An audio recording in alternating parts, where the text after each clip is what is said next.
예, 저는 연세의료원장 이철입니다.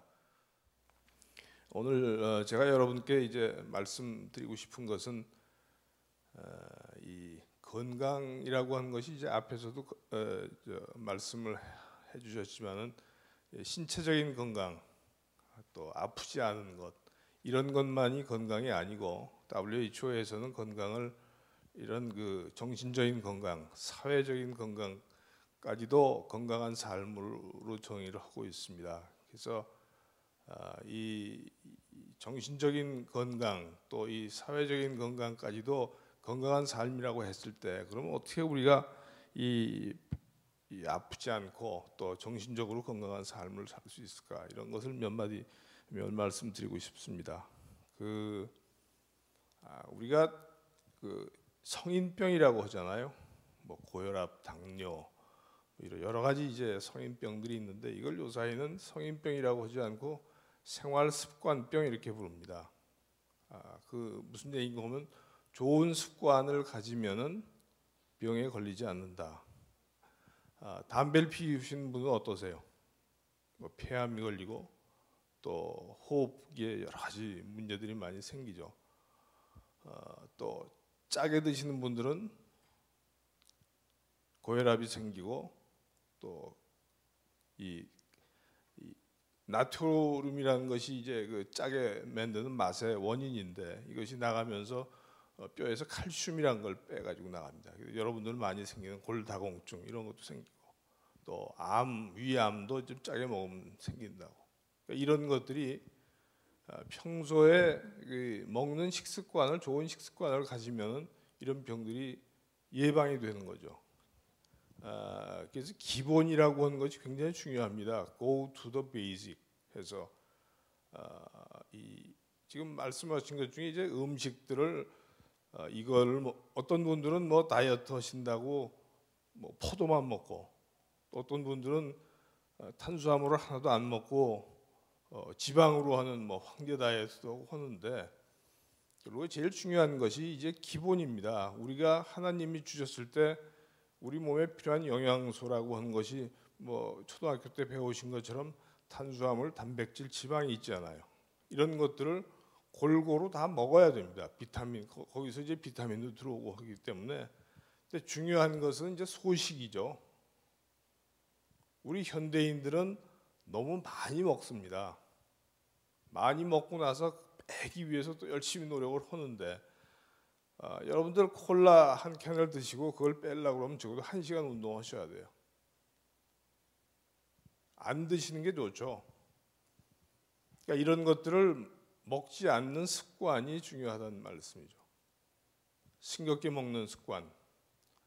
뭐 저희가 이제 맛을 내기 위해서 짠 맛에 너무 저희가 길들여져서 외식을 하시면은 싱겁게 먹을 수가 없어요. 싱거우면 맛이 없기 때문에 그 식당에 찾아오지 않습니다. 자꾸 이제 외식을 하면 짜게 먹을 수밖에 없는데 저는 예를 들면 중국집에 가면은 을에 간장이 나오고 거기 고추기름도 섞고 해서 찍어 먹는데 또 설렁탕 집에 가면은 소금을 또 쳐야 되지 않습니까? 싱겁게 먹기 시작하면은 자기 습관이 입맛이 거기에 길들여져서 굉장한 건강한 생활을 살 수가 있습니다.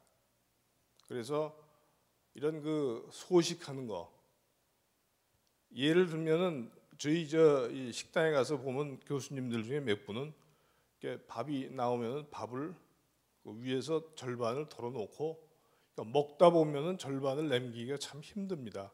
그러니까 처음부터 덜어놓고 나오는 밥을 조금 드시는 거죠. 그래서 이런 뭐 여러 가지 지금 뭐 책들도 있고 뭘 먹어라, 뭘 먹지 마라 이런 것들이 있는데 근본은 골고루 드시면서 적게 드시는 것이 제일 쉽게 할 수 있는 겁니다. 뭐 이거 먹지 말고 저거 먹지 말고 언제 그거 왜겠습니까? 하여튼 적게 드시는 거, 또 싱겁게 드시는 거 굉장히 기본이죠. 또 담배 태우지 않으시는 거. 이 담배라고 하는 것이 뭐 폐암 일으키시는 건 너무나들 잘 아시겠지만은 이 담배를 한번 눈으로 한번 쐬 보세요. 따가워서 눈물이 막 나는데 그 담배를 평생을 폐에 집어넣으면은 그 폐는 나중에 가서 이제 연세가 들면은 폐가 이렇게 그 꽈리처럼 다 망가져서 뻥뻥뻥뻥 뚫려 있습니다. 폐 기능이 보통 이제 담배를 오래 피신 분들한테는 한 30% 40% 없어져 있어요. 그러니까 늙어서 사람이 돌아가실 때 보면은 폐렴으로 많이 돌아가시는데 주로 이 폐가 100% 살아 있을 때 폐렴이 걸리는 거하고 담배를 피워서 폐 기능이 뭐 60% 남아 있는 폐에 폐렴이 걸리는 건 또 전혀 다릅니다. 경과가. 그래서 이런 그 좋은 습관을 평소부터 가지시면은 참 그 먹는 것 이런 그 습관을 가지시는 게 좋은데 그 중에 이제 요사이는 그 신체 리모델링 자세에 대한 얘기도 나옵니다. 여러분들 우리나라 국민의 특히 여자분들 연세가 많으시면은 50 내지 60%가 허리가 아프시잖아요. 또 무릎이 이제 걸리고 하는데 아주 쉽게 얘기하면 우리 몸 중에서 머리의 무게가 대단합니다. 이 머리를 똑바로 세우고 있는 분하고 머리를 이렇게 앞으로 굽히는 분 하면은 머리를 앞으로 굽혔을 때 무게가 2배가 됩니다. 그럼 이 머리가 떨어지려고 하는 것을 우리 몸 뒤에 있는 등 근육이 떨어지지 않게 잡아 당겨야지 이게 떨어지지 않죠.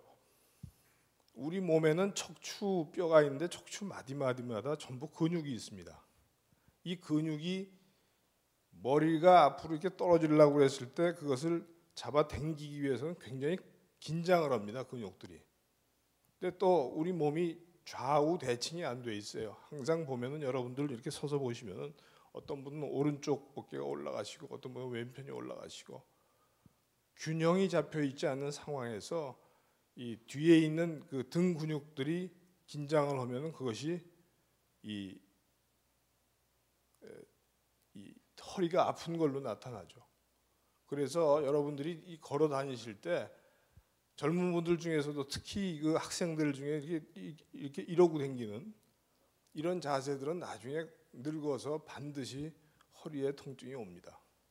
걷는 것도 요새는 아파트 생활을 많이 하시기 때문에 이 발가락으로 소리 안 나게 그런 교육을 자꾸 시키잖아요. 근데 사실 이 무릎이나 관절에 고관절에 힘을 제일 덜 받는 것은 발바닥부터 걷는 겁니다. 발바닥을 걷고 앞으로 이렇게 내리고 차고 이런 자세로 걸어주시면은 이 무릎 관절이 굉장히 보호가 됩니다. 그러니까 제가 쉽게 몇 가지 예 말씀을 드렸는데 이런 음식이라든지 자세라든지 뭐 이런 것들을 통해 가지고 굉장히 그 좋은 습관을 가지시면은 건강을 크게 돈 들이지 않고 계속 유지하실 수가 있습니다. 또 하나 이제 마음의 건강인데 저는 우리 성경 말씀에도 범사에 감사하라 하는 그런 말씀이죠. 감사하는 마음.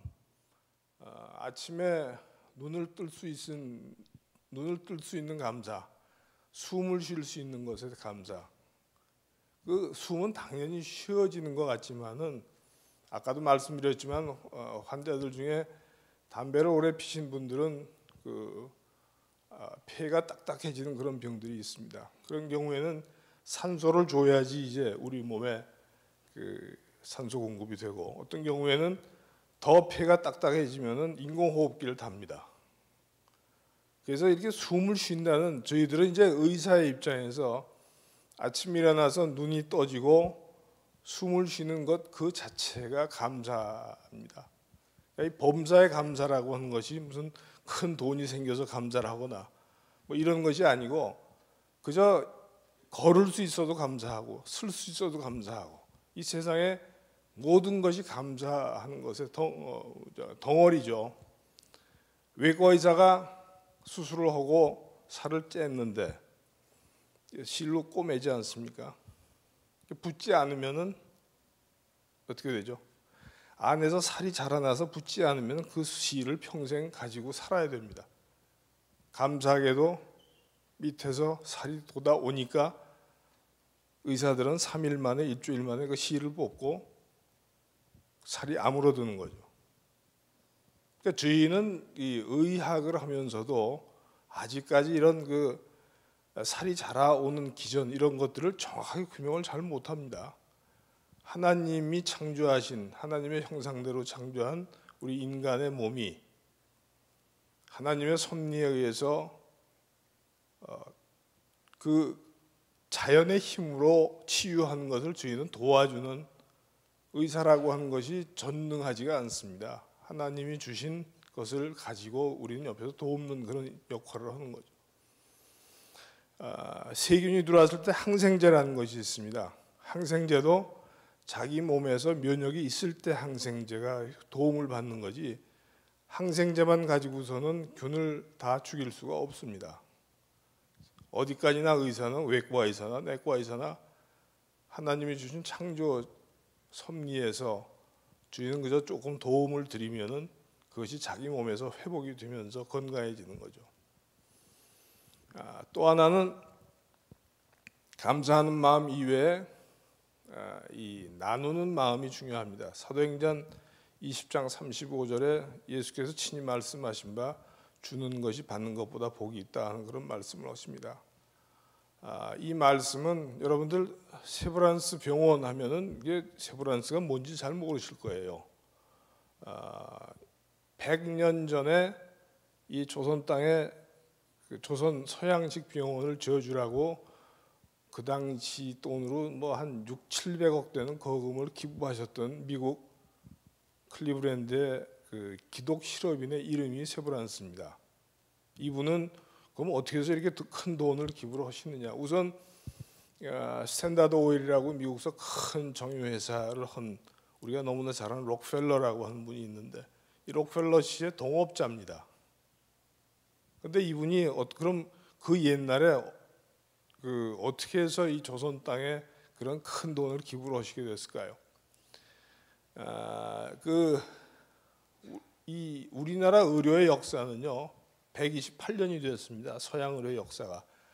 우리나라에 최초로 오신 분이 알렌이라고 하는 그 의료 선교사가 있는데 이분은 이제 그 미국 그 외교관의 자격으로 와 있었는데 갑신정변이 일어납니다. 그래서 그 개화파 수구파 싸움에서 민영익 대감이 그날 저녁에 28군데로 칼을 맞습니다. 근데 이제 우리 한의사들이 가서 뭐 그때는 특별한 기술이 없으니까 조청을 상처 부위에 바르고 하고 있는데 급하게 연락을 받은 알렌 박사가 가서 그걸 다 봉합을 하고 소독을 하고 결국 한 2달 치료해서 살려냅니다.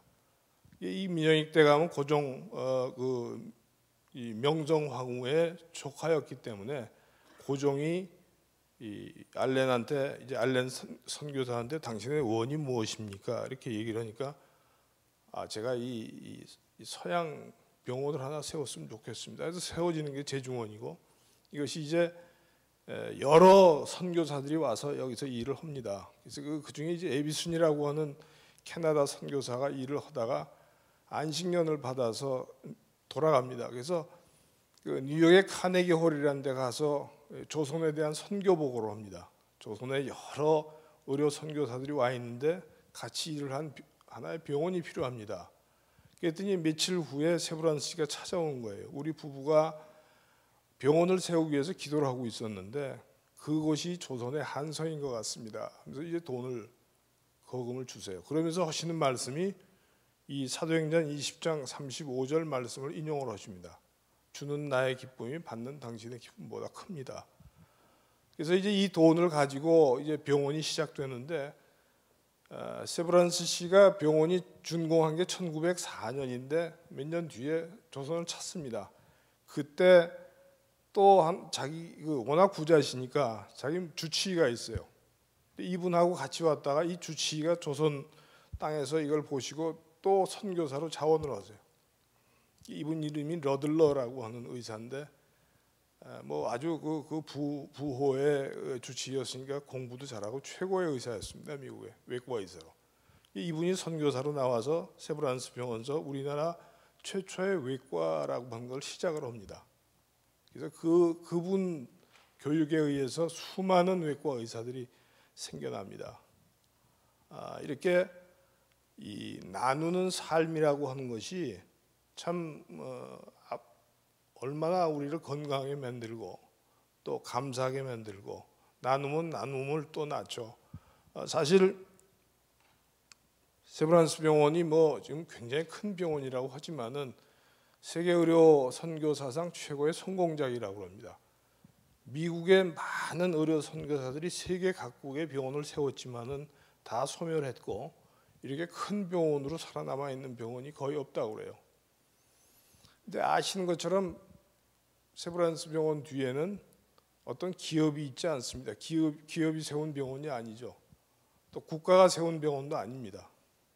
오로지 하나님이 주인이시고 하나님이 운행하시는 그런 병원인데, 그럼 어떻게 해서 큰 병원도 큰 건물도 짓고, 저희가 그 새 병원을 지을 때 저희 그 교직원들도 다 이 나눔이라고 하는 것에 대해서는 저희 교직원들, 학생들, 뭐 또 환자들 6천 명이 그 지금 보시는 것처럼 큰 새 병원의 건축비의 3분의 1을 기부를 해주셨어요. 저희는 이제 그런 그 나눔을 받았기 때문에 2000년에 하나님의 사랑으로 인류를 질병으로부터 자유롭게 한다고 하는 미션을 정하고, 저희가 받은 사랑을 또 전하고자 몽골에도 병원을 세웠고, 저희 동문들 이 27명이 세계 각국에서 의료 선교사들로 이 일들을 하고 있습니다. 근데 사실 이 어떤 기관이 이 전도를 하고 이 교직원들을 하나님의 사랑, 근데 사실 어느 병원이나 인류를 질병으로부터 자유롭게 한다고 하는 건 공통적인 미션입니다. 그렇지만 그 앞에 하나님의 사랑으로라고 하는 것이 참 어렵습니다. 여러분 아시는 것처럼 사랑을 나눈다고 하는 것이 얼마나 어려운 일인가. 얼마나 사랑을 나누는 것이 어려우면 성경에 아마 사랑하라고 하는 말씀이 제일 많이 나오실 거예요. 그럼 그 아픈 그 환우들을 하나님의 사랑으로 진료를 한다, 참 어려운 일입니다. 또 예전에는 직원들을 뽑을 때 이 세례를 받은 사람들만 뽑았는데 요사이는 직원들을 기독교 신자만 뽑으면 헌법에 이 위배가 돼서 소송을 당합니다. 그런 것도 할 수가 없기 때문에 일단 우리 교직원들은 이제 종교에 관계없이 다 뽑지만은 저희들은 이 분들을 전도해서 크리스찬으로 만드는 것도 참 좋은 일이 아닌가. 이런 일이 있었습니다. 2000년에 그 의학 분업이라고 해서 의사들이 다 이제 파업을 하고 진료 현장을 떠났습니다. 특히 이제 젊은 의사들이 떠났고, 늙은 이제 나이 먹은 교수들이 다 남아서 환자들을 진료를 하고, 이제 그것이 끝나고 나서 이제 젊은 의사들이 복귀를 했는데 이제 갈등이 생겼어요. 직원들 사이에 아니 세상에 의사들이 환자 곁을 떠나는 법이 어디 있느냐. 또 이 선생님과 제자들 사이에도 갈등이 있죠. 아니 이 병원이라고 하는 것이 굉장히 위계 질서가 대단한데 아이 선배들이 지키라고 그랬는데 다 나갔다는 말씀이에요. 그러니까 돌아와서 뭐 좀 분위기가 참 어려운 분위기가 되는데, 그럼 이걸 어떻게 추스릴 거냐 하는 생각이 들어서 그 당시만 해도 저희가 10개 정도의 찬양 팀이 있었습니다. 그래서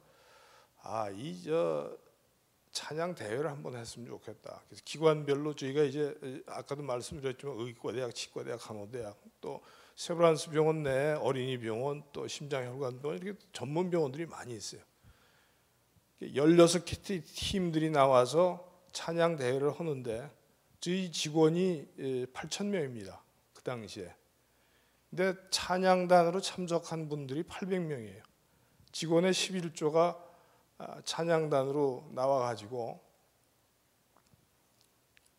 뭐 의사, 간호사, 뭐 방사선사, 또 혈액 채취하는 분들, 이런 분들이 한 팀이 돼서 찬양 경연대를 하면서 참 하나가 되는 그런 것을 느꼈습니다.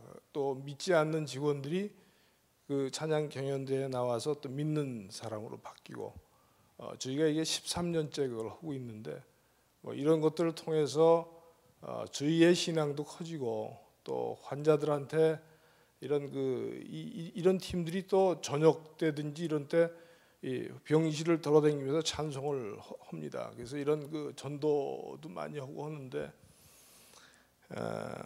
제가 이제 그런 생각을 가졌어요. 우리가 가지고 있는 시간, 재능, 물질에 합해서 10의 1을 11조를 좀 사회에 환원을 했으면 좋겠다. 요사이는 가진 것에 11조를 좀 나누는 운동들을 하고 있습니다. 그래서 뭐 돈으로 내는 분들도 있고 어떤 그 자기 시간을 가지고 저희는 이제 1년에 6, 7개 팀들이 이제 해외 선교들을 많이 나갑니다. 그럼 자비량으로 자기 돈 가지고 이 해외의 어려운 환자들을 도와주는 그런 일들을 많이 하고 있는데 이것이 글쎄요, 저희는 도움이 없이 자력으로 살아가야 되는 데인데 뭐 이게 예를 들어 어떤 일정 부분을 또 그렇게 쓰고 했을 때 걱정들도 많이 하세요. 그렇지만 저는 많이 나눌수록 그것을 채워주신 분이 하나님이실 거라고 생각을 하고 뭐 마지막으로 제가 갈라디아서 6장 9절 말씀을 전하면서 제 말씀을 맺겠습니다. 우리가 선을 행할 때 낙심치 말지니 피곤치 아니하면 때가 이르면 거두리라. 이 말씀은 세브란스 씨로부터 그 엄청난 돈을 기부를 받았던 에비슨 선생님 또 저희 세브란스를 이끌어 오셨던 그 교장 선생님들이 평생을 붙들고 사역하셨던 말씀입니다.